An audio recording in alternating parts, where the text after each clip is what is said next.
ഉൽപാദന മേഖലയ്ക്കും പശ്ചാത്തല മേഖലയ്ക്കും പ്രാധാന്യം നൽകിക്കൊണ്ട് അശമന്നൂർ ഗ്രാമപഞ്ചായത്തിന്റെ 2026-27 വർഷത്തെ ബഡ്ജറ്റ് അവതരിപ്പിച്ചു.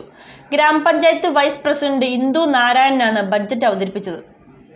ഉൽപാദന മേഖലയ്ക്കും പശ്ചാത്തല മേഖലയ്ക്കും സർവീസ് മേഖലയ്ക്കും പ്രാധാന്യം നൽകുന്നതാണ് അശമന്നൂർ ഗ്രാമപഞ്ചായത്തിന്റെ 2026-27 വർഷത്തെ ബജറ്റ്. പ്രസിഡന്റ് NM സലീമിന്റെ അധ്യക്ഷതയിൽ ചേർന്ന യോഗത്തിൽ vice president Bindu Narayanan budget അവതരിപ്പിച്ചു. പുതിയ വികസന കാഴ്ചപ്പാടും സാമൂഹ്യനീതി ഉറപ്പാക്കിയും വികസന തന്ത്രം ആവിഷ്കരിക്കുകയുമാണ് നമ്മുടെ ലക്ഷ്യം. വിവിധ സർക്കാരിതര മേഖലയിൽ സാധ്യമാകും വിധം വികസന യാത്ര ലക്ഷ്യത്തിലേക്ക് എത്താൻ നമുക്ക് ഒത്തുചേർന്ന് പ്രവർത്തിക്കാം. സർക്കാരിൽ നിന്നും ലഭിക്കുന്ന പരമാവധി ഫണ്ടിന് പുറമെ മറ്റ് സർക്കാർ ഗ്രാന്റുകളും ബ്ലോക്ക് പഞ്ചായത്ത്, ജില്ലാ പഞ്ചായത്ത് ഫണ്ടുകൾക്ക് പുറമെ ജനകീയ സന്നദ്ധ പ്രവർത്തന പങ്കാളിത്തത്തോടെ സമാഹരിച്ചെടുക്കുന്ന തുകയും ഉപയോഗപ്പെടുത്തിയായിരിക്കും വികസന പ്രവർത്തനങ്ങൾക്ക് രൂപം നൽകുക. 32,90,5240 രൂപ വരവും 31,82,13,200 രൂപ ചെലവും 1,07,729 രൂപ നീക്കി ബാക്കിയും വരുന്ന ബജറ്റാണ് അവതരിപ്പിച്ചത്.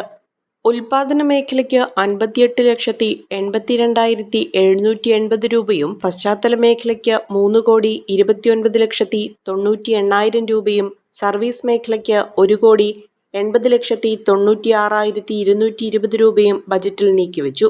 ആർദ്രം പദ്ധതിക്കുൾപ്പെടെ ആരോഗ്യപരിപാലന മേഖലയിൽ 45 ലക്ഷം രൂപയും മൃഗസംരക്ഷണത്തിന് 30 ലക്ഷം രൂപയും കാർഷിക മേഖലയ്ക്ക് 26 ലക്ഷം രൂപയും മാറ്റിവെച്ചിട്ടുണ്ട്. ഈ പഞ്ചായത്തിന്റെ ചരിത്രത്തിൽ തന്നെ ഏറ്റവും മികച്ച ഒരു ബഡ്ജറ്റാണ് ഇന്നിവിടെ അവതരിപ്പിച്ചത്. ഏകദേശം 33 കോടി രൂപയോളം വരുന്ന ഒരു വലിയ ബഡ്ജറ്റ്, ഒരു പഞ്ചായത്തിനെ സംബന്ധിച്ച് ഒരു വലിയ ബഡ്ജറ്റ് തന്നെയാണ്. ഏകദേശം 10 ലക്ഷത്തിലധികം രൂപ മിച്ചമുള്ള ഒരു ബഡ്ജറ്റ് ഇന്നിവിടെ അവതരിപ്പിച്ചപ്പോൾ ഈ നാടിൻ്റെ സമഗ്രമായ ഒരു വികസന പ്രവർത്തനങ്ങൾക്ക് വലിയ രീതിയിൽ എല്ലാ തലങ്ങളെയും ഉൾക്കൊള്ളിച്ചുകൊണ്ട് മുന്നോട്ട് പോകാൻ സാധിച്ചിട്ടുണ്ട്. പഞ്ചായത്തിൻ്റെ സ്വപ്ന പദ്ധതിയായിട്ടുള്ള 11 ഗ്രാമപഞ്ചായത്ത് ഓഫീസുകൾ, സബ് ഓഫീസുകൾ തുടങ്ങുവാൻ ഏകദേശം 25 ലക്ഷം രൂപയോളം അതിനുവേണ്ടി അനുവദിച്ചിട്ടുണ്ട്.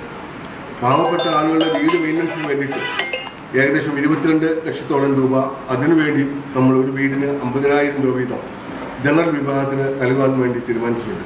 അങ്ങനെ എല്ലാ തലങ്ങളിലും കൃഷിക്കും, അതുപോലെ തന്നെ ICDSനും, അതുപോലെ തന്നെ MGNRESും, അതുപോലെ തന്നെ എഞ്ചിനീയറിംഗ് വിഭാഗവും നമ്മുടെ എല്ലാ തലങ്ങളെയും ഉൾക്കൊള്ളിച്ചുകൊണ്ട് നല്ല രീതിയിലുള്ള ബഡ്ജറ്റിലാണ് 2026-27 അശമന്നൂർ ഗ്രാമപഞ്ചായത്ത് ഇന്ന് ഇവിടെ പ്രഖ്യാപിക്കപ്പെട്ടത്.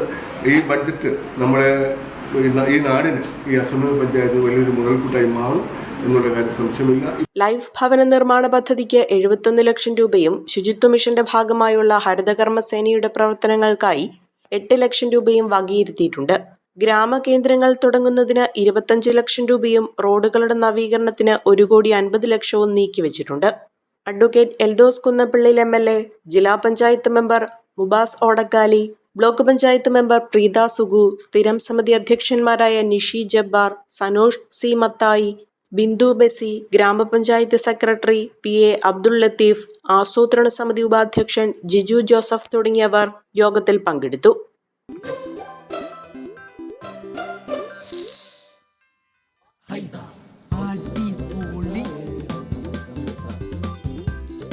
ഹൈസ കറി പൗഡർ ഉണ്ടെങ്കിൽ ഏത് പെണ്ണിനും നല്ല കൈപുണ്യമുള്ള വീട്ടമ്മയാകാം.